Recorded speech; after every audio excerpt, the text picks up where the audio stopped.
नमस्कार दोस्तों, कैसे हैं आप लोग। उम्मीद करता हूँ आप लोग स्वस्थ होंगे। दोस्तों, आज आपके लिए लेके आया हूँ किडनी फंक्शन टेस्ट के बारे में। किडनी हमारे शरीर का बहुत ही इंपॉर्टेंट ऑर्गन होता है। चलिए दोस्तों, किडनी फंक्शन टेस्ट स्टार्ट करने से पहले किडनी के बारे में कुछ महत्वपूर्ण जानकारी आपको दे देते हैं। दोस्तों, किडनी हमारे लिए, हमारे बॉडी के लिए फिल्ट्रेशन का काम करती है।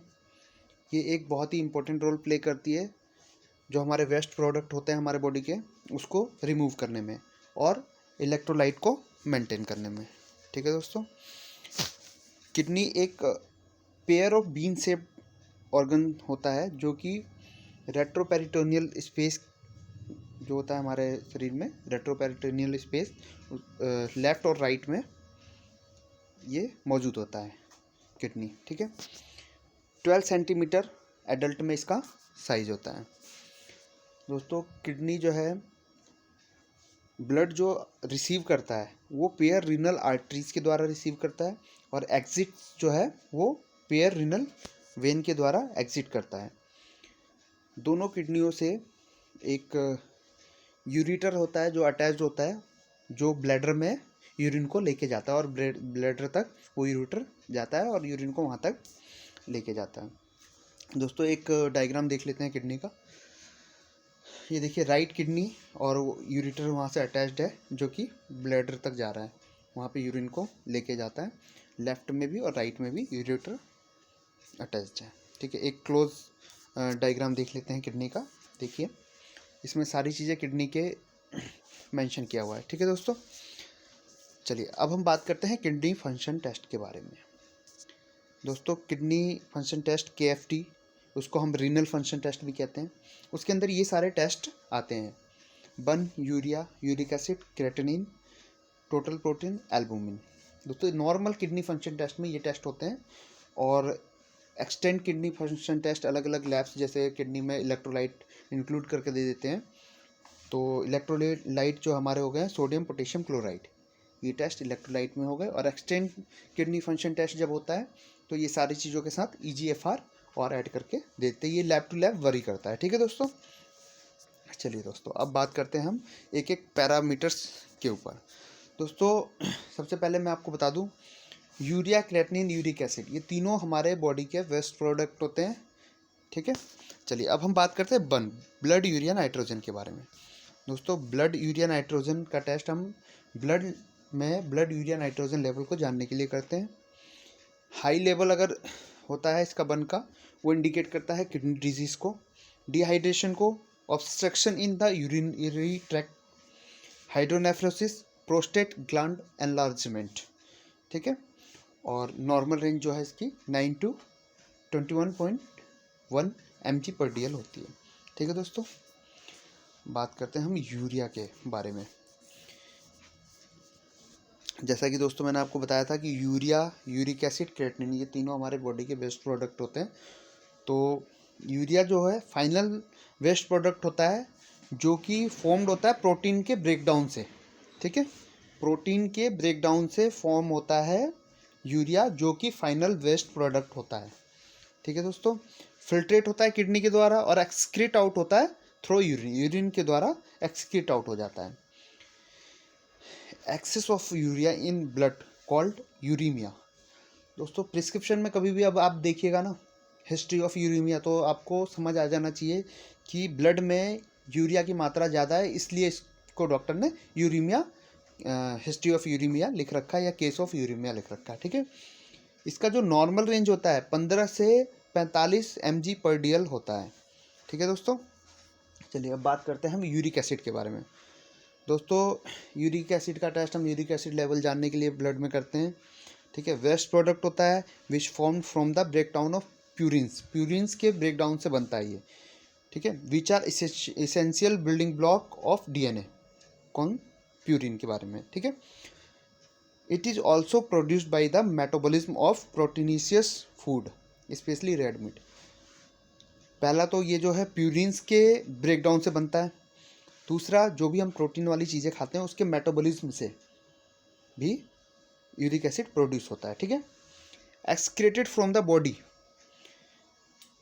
फिल्ट्रेट होता है किडनी के द्वारा, और एक्सक्रेट होता है यूरिन, और इसका स्मॉल पोर्शन जो है वो स्टूल के द्वारा एक्सक्रेट आउट हो जाता है। Excess of uric acid in blood, blood में यूरिक एसिड की मात्रा अगर ज़्यादा हो गया तो उसको हम हाइपर यूरिकेमिया कहते हैं, ठीक है, हाइपर यूरिकेमिया, ठीक है दोस्तों। अब ये टर्म्स हैं, ये बहुत ज़रूरी हैं आप लोगों को याद करने के लिए, ठीक है, ये मेडिकल लैंग्वेज के टर्म्स होते हैं, ठीक है। अब जो गॉट होता है, आपने सुना होगा कि गठिया हो गया, ठीक है। गॉट जो होता है वो क्यों होता है? Accumulation of uric acid crystals in the synovial fluid between joints, जो जॉइंट्स के बीच में साइनोवियल फ्लूइड होता है वहाँ पे यूरिक एसिड के क्रिस्टल्स आ जाते हैं, जिसकी वजह से गॉट हो जाता है, ठीक है। नॉर्मल रेंज इसकी 2.5 से 7.2 mg/dl होता है, ठीक है दोस्तों। अब बात करते हैं हम क्रेटिनिन के बारे में। दोस्तों क्रेटिनिन का टेस्ट क्रेटिन लेवल को जानने के लिए करते हैं। Waste product which form from the breakdown of muscles in the body, muscles के ब्रेकडाउन से ये प्रोडक्ट फॉर्म्ड होता है, ठीक है। कंप्लीटली फिल्ट्रेट होता है किडनी के द्वारा और एक्सक्रीट आउट होता है यूरिन के द्वारा, ठीक है। नॉर्मल रेंज इसकी 0.6 से 1.4 mg/dl होती है।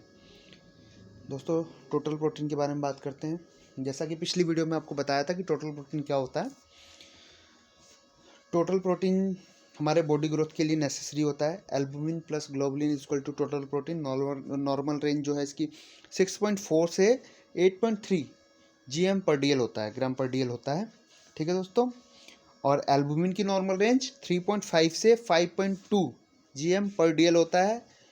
और टोटल प्रोटीन में से अगर एल्बुमिन को हम माइनस कर देते हैं तो हमारा ग्लोबुलिन हो जाता है, ठीक है दोस्तों। चलिए, ये तो था नॉर्मल KFT के बारे में। अब हम इसमें इलेक्ट्रोलाइट जो ऐड कर देते हैं उसके बारे में बात करते हैं। सोडियम, तो सोडियम के बारे में बात करते हैं। सोडियम का टेस्ट सोडियम लेवल को जानकारी के लिए हम करते हैं ब्लड में, ठीक है। ये एक तरीके का इलेक्ट्रोलाइट होता है जो कि मेंटेन करता है फ्लूइड लेवल को और साथ में केमिकल को भी बैलेंस करके रखता है। Chemical like acid and base, अम्लीय और क्षार जो केमिकल होता है उसको बैलेंस करके रखता है। ये हमारे मसल्स और नर्व्स को हेल्प करता है ताकि वो प्रॉपरली वर्क कर सके, काम कर सके, ठीक है। एक्सेस ऑफ सोडियम अगर हमारे ब्लड में ज़्यादा हो जाता है तो उसको हम क्या कहते हैं? हाइपरनेट्रीमिया। ध्यान रखना दोस्तों, ये टर्म्स हैं, ये याद कर लेना, ये बहुत काम की चीज़ होती है।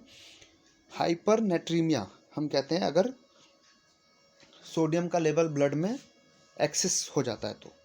इसका नॉर्मल रेंज जो होता है 135 से 155 mmol/L होता है।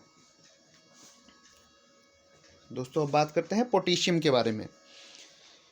पोटेशियम लेवल के जानकारी के लिए कितना प्रेजेंट है हमारे ब्लड में पोटेशियम लेवल, ये टेस्ट हम करते हैं। ये एक टाइप का इलेक्ट्रोलाइट होता है जो कि मेंटेन करता है फ्लूइड लेवल को, ठीक है। मसल्स और नर्व्स को हेल्प करता है कि ये प्रॉपरली वर्क कर सके। Excess of potassium in blood called hyperkalaemia. Potassium की मात्रा अगर ब्लड में ज़्यादा हो जाती है उसको हम हाइपरकैलीमिया कहते हैं। नॉर्मल रेंज जो है इसकी 3.5 से 5.5 mmol/L होती है, ठीक है दोस्तों। अब बात करते हैं हम क्लोराइड के बारे में। क्लोराइड लेवल जानने के लिए इसका टेस्ट हम करते हैं ब्लड के अंदर, ठीक है। एक टाइप का इलेक्ट्रोलाइट होता है जो कि फ्लूइड लेवल को मेंटेन करता है और बैलेंस करता है, pH को, ब्लड प्रेशर को, इसको बैलेंस करके रखता है, ठीक है। Most of chloride come from the salt, जो हम साल्ट लेते हैं उससे ये क्लोराइड आता है, ठीक है। Excess of chloride in blood, अगर क्लोराइड लेवल हमारे ब्लड में ज़्यादा हो जाता है उसको हाइपरक्लोरीमिया कहते हैं, ठीक है। हाइपरक्लोरीमिया जहाँ भी आ जाए, ब्लड में क्लोराइड की मात्रा ज़्यादा है। नॉर्मल रेंज इसकी 94 to 110 mmol/L होता है, ठीक है दोस्तों। अब बात करते हैं EGFR के बारे में, एस्टिमेटेड ग्लोमेरुलर फिल्ट्रेशन रेट, ठीक है दोस्तों। इसका टेस्ट हम इसलिए करते हैं कि हमारी किडनी किस हालत में है, मतलब कैसे वर्क कर रही है, उसके स्टेटस को जानने के लिए हम इसका टेस्ट करते हैं। और EGFR जो है कैलकुलेटेड मेथड से होता है, जिसमें हमें क्रेटिनिन पता होना चाहिए, ठीक है, मेल फीमेल जेंडर जो है पता होना चाहिए, बॉडी टाइप और रेस पता होना चाहिए, ठीक है। नॉर्मल रेंज जो है इसकी अलग अलग तरीके से होती है। मोर देन 90 है तो फिर नॉर्मल है, ठीक है। 45 से 55 है तो ये mild to moderate kidney damage होता है। 15 से 29 है तो सीवियर किडनी डैमेज में जाता है। 60 टू 89 इसको माइल्ड किडनी डैमेज कहते हैं। 30 टू 34 जब जाता है तो मॉडरेट टू सीवियर, मॉडरेट से सीवियर में ये किडनी डैमेज में जा रहा है। और अगर 15 से कम होता है तो किडनी फेलियर में आता है, ठीक है दोस्तों। तो इसकी नॉर्मल रेंज आप ध्यान से याद कर लीजिएगा। EGFR कैलकुलेटेड मेथड होता है, इसके लिए हमारा क्रेटिनिन का टेस्ट जो है होना बहुत ज़रूरी होता है, और ये सारी इन्फॉर्मेशन से डॉक्टर खुद एस्टिमेट कर लेते हैं कि इनका जो है EGFR कितना होना चाहिए जब उनके पास किडनी की रिपोर्ट्स होती है, ठीक है दोस्तों। तो आज की ये वीडियो KFT के ऊपर आपको कैसा लगा ये कमेंट करके बताएं, लाइक करें, चैनल को सब्सक्राइब करें और अपना ख्याल रखें दोस्तों, ठीक है दोस्तों। नमस्कार, धन्यवाद।